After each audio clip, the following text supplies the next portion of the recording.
வணக்கம் நண்பர்களே, இன்று நாம் மாட்டுப்பொங்கல் பற்றி பார்ப்போம். தர்மம், தெய்வம், மனிதன், மாடுகள் இவற்றின் வழியாக. பொங்கலின் 3ஆம் நாள் ஏன் முக்கியம்? பொங்கல் என்றாலே நம் மனதில் முதலில் நினைவுக்கு வருவது சூரியன், வயல், நெல், கரும்பு.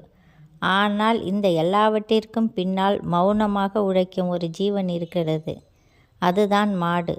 அந்த மாட்டுக்காகவே ஒதுக்கப்பட்ட ஒரே ஒரு நாள்தான் மாட்டுப்பொங்கல். மனிதனுக்கும் இயற்கைக்கும் விவசாயத்திற்கும் மாடுகளுக்கும் உள்ள உறவை கூறும் ஒரு புனித நாள். இன்று நாம் மாட்டுப்பொங்கல் என்ற திருநாளின் கதை, வரலாறு, புராணம் மற்றும் அதன் ஆன்மீக அர்த்தம் எல்லாவற்றையும் ஒரு முழு கதையாக கேட்போம். மாட்டுப்பொங்கல் என்பது மாடுகளுக்கு நன்றி செலுத்தும் நாள். நம் முன்னோர்கள் மாடுகளை ஒரு விலங்காக அல்ல, குடும்ப உறுப்பினராகவே பார்த்தார்கள். வீட்டில் ஒரு மாடு இருந்தால் அது அம்மாவாகவும் தாயாகவும் தெய்வமாகவும் கருதப்பட்டது.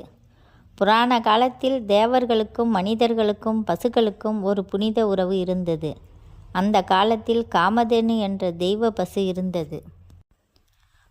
ஒரு நாள் பூமாதேவி மனிதர்களின் பாவ சுமையால் வேதனையடைந்தாள். அப்போது பூமாதேவி சொன்னாள், மனிதர்கள் என்னை உழவால் கிழிக்கிறார்கள், ஆனால் மனிதர்களுக்காக மாடுகள் உயிரையே அர்ப்பணிக்கின்றன. அந்த நாளிலிருந்து மாடுகளுக்கு ஒரு தனி நாளில் நன்றி செலுத்த வேண்டும் என்று தெய்வங்கள் தீர்மானித்தன. அதுவே மாட்டுப்பொங்கல். சிவபெருமான் நந்தி மாட்டுப்பொங்கல் கதை. ஒரு காலத்தில் சிவபெருமான் நந்தியை பூமிக்கு அனுப்பினார். சிவன் சொன்ன செய்தி, மனிதர்கள் ஒரு நாளைக்கு ஒரு முறை உணவு உண்ணுங்கள், மாதத்திற்கு ஒரு முறை எண்ணெய் குளியல் செய்யுங்கள் என்று. ஆனால் நந்தி தவறாக சொன்னான். மனிதர்கள் தினமும் எண்ணெய் குளியல் செய்யுங்கள், மாதத்திற்கு ஒரு முறை உணவு உண்ணுங்கள் என்று. இதனால் பூமியில் பஞ்சம் ஏற்பட்டது. சிவபெருமான் கோபங்கொண்டு நந்தியை பூமியிலேயே இருக்க செய்தார்.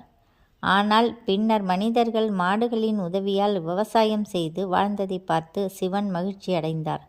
அன்று முதல் நந்தியை மற்றும் எல்லா மாடுகளையும் புனிதமாக கருதும் பண்பாக உருவானது. மாட்டுப்பொங்கல் அன்று மாடுகளை குளிப்பாட்டுதல், கொம்புகளுக்கு வண்ணம் பூசுதல், மஞ்சள் குங்குமமிடுதல், மணிகள் கட்டுதல், மாலை போடுதல் இவையெல்லாம் ஒரு அலங்காரம் அல்ல, அன்பின் வெளிப்பாடு. மாடுகளுக்கு பொங்கல் வைத்து முதலில் கொடுப்பது, நீ இல்லை என்றால் நாங்கள் இல்லை என்று சொல்லும் ஒரு நன்றி மொழி. இன்றைய இயந்திர உலகத்தில் மாடுகளின் மதிப்பு மறக்கப்பட்டாலும் ஒரு காலத்தில் ஒரு விவசாயியின் உயிரே அவன் மாடுகள்தான். உழவு, வண்டி, உரம், பால், நெய் எல்லாவற்றிற்கும் மாடுதான் அடிப்படை. அதனால்தான் தமிழர் பண்பாட்டில் மாடு தெய்வமாக கருதப்பட்டது. மாட்டுப்பொங்கல் ஒரு பண்டிகை மட்டுமல்ல, அது நன்றி சொல்ல கற்றுத்தரும் நாள். மனிதனுக்கு நன்றி சொல்ல மறந்தாலும் மாடுகளுக்கு நன்றி சொல்ல தமிழன் மறக்கவில்லை. இந்த பண்பாடு தலைமுறையை தொடர வேண்டும். மாடுகளுக்கு வணக்கம், விவசாயத்திற்கு வணக்கம், தமிழ் பண்பாட்டிற்கு வணக்கம்.